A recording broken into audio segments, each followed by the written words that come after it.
Hello बच्चों, आज हम एक पाथ फाइंडर का चेक योर अंडरस्टैंडिंग का ऑसिलेशन एंड वेव्स वाला जो चैप्टर होता है उसका प्रॉब्लम नंबर 5 सॉल्व कर रहे हैं।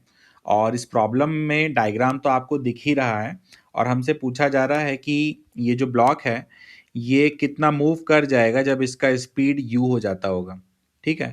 सो क्वेश्चन आप एक बार वीडियो पॉज करके पढ़ लो, मैं सॉल्यूशन स्टार्ट करने जा रहा हूँ। क्वेश्चन मैं एक्सप्लेन नहीं कर रहा हूँ क्योंकि इतनी कुछ खतरनाक इंग्लिश नहीं लिखी है इसमें जो कि क्वेश्चन आपको एक्सप्लेन किया जाए। क्वेश्चन देख के आपको समझ में आ जाएगा और जैसे जैसे सॉल्यूशन में मैं आगे बढ़ूंगा बातें आपको अपने आप समझ में आती जाएंगी। ठीक है।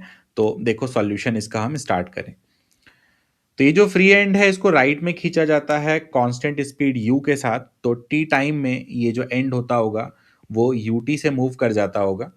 ब्लॉक का डिस्प्लेसमेंट मैंने x मान लिया है, वेलोसिटी v मान ली है। और अगर ब्लॉक x से मूव किया है तो ये वाले लेफ्ट वाले स्प्रिंग का एक्सटेंशन x होता होगा और राइट वाले का ut माइनस एक्स होता होगा। ठीक है। तो ब्लॉक पर दो फोर्स आएंगे हॉरिजॉन्टल डायरेक्शन में, एक तो लेफ्ट से kx आएगा और एक राइट से आएगा k times ut minus x. ठीक है। तो इस ब्लॉक पर यूज करूं अगर मैं नेट फोर्स मतलब कि kut minus k x, this is the net force equal to mass into acceleration. ठीक है, ऐसा मैंने लिखा। फिर मैं इसको एक और बार डिफरेंशिएट कर दिया तो ये बन गया k u minus two k d x by d t मतलब कि v is equal to m into d two v by d t square. ऐसा हुआ ये। अब क्या करूं मैं, यहाँ से मैं कॉमन करूंगा -2k। तो -2k कॉमन किया, राइट से m को यहाँ ला करके लिखा तो ये बना v minus u by to. Calculation भी चेक करते चलें अपन, बीच में कहीं गड़बड़ ना हो जाए। -2k भी ठीक है और के यू ठीक है। अब ये जो इक्वेशन है एस एच एम वाली इक्वेशन दिख रही है तो इसमें हम इसको जो है ओमेगा स्क्वायर बोल सकते हैं। तो यहाँ से हम एस एच एम से कंपेयर करते हुए लिख सकते हैं v minus u by two is equal to some constant times cos omega t plus five. ऐसा लिख सकते हैं।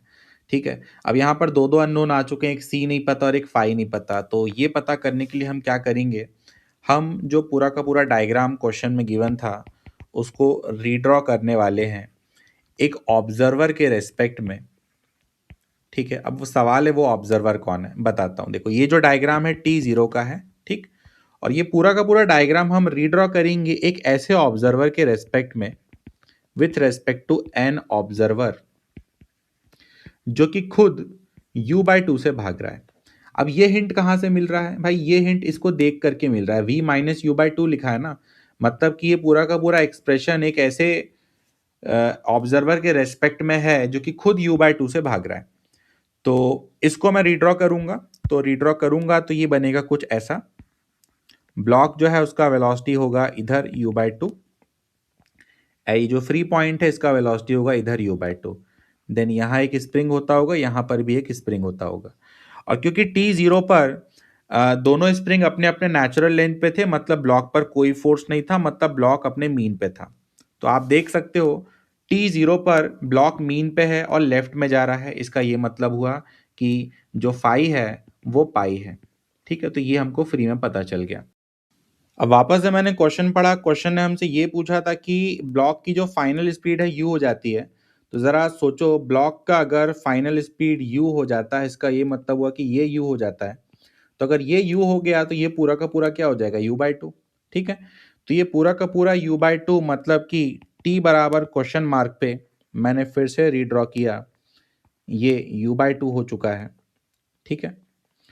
तो आप देख सकते हो कि इस मोमेंट से इस मोमेंट तक की अगर मैं बात करूं तो ये मीन से मीन पे वापस आ चुका है, मतलब कि लेफ्ट में गया होगा। लेफ्ट में जाने में इसने टी बाय फोर टाइम लिया होगा, वापस आया होगा फिर से इसने टी बाय फोर टाइम लिया होगा।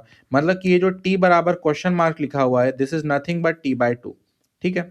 तो अब बस इस टी बाय टू का यूज करके हम एक्स पता कर सकते हैं। ठीक।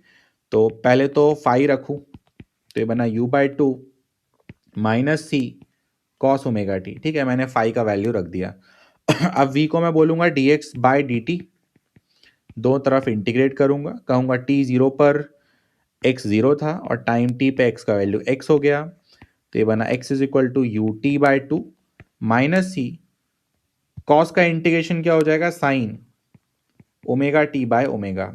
अब इसमें बस टी का वैल्यू रख देंगे अपन, टी कितना आया अपना, टी बाय टू आया, तो सी बाय ओमेगा साइन ओमेगा कितना है, 2 pi by T, and T का वैल्यू था टी बाय टू, तो ये बन गया साइन पाई, तो साइन पाई 0 होता है। तो यहाँ से अपने आंसर आ गया यू बाय 4, और टी को हम बोल सकते हैं 2 pi by omega, and omega कितना था, ओमेगा वो देख सकते हो ऊपर, ये रहा ओमेगा, √2 के बाय एम था, तो 2 पाई बाय ओमेगा मतलब √2 के बाय एम।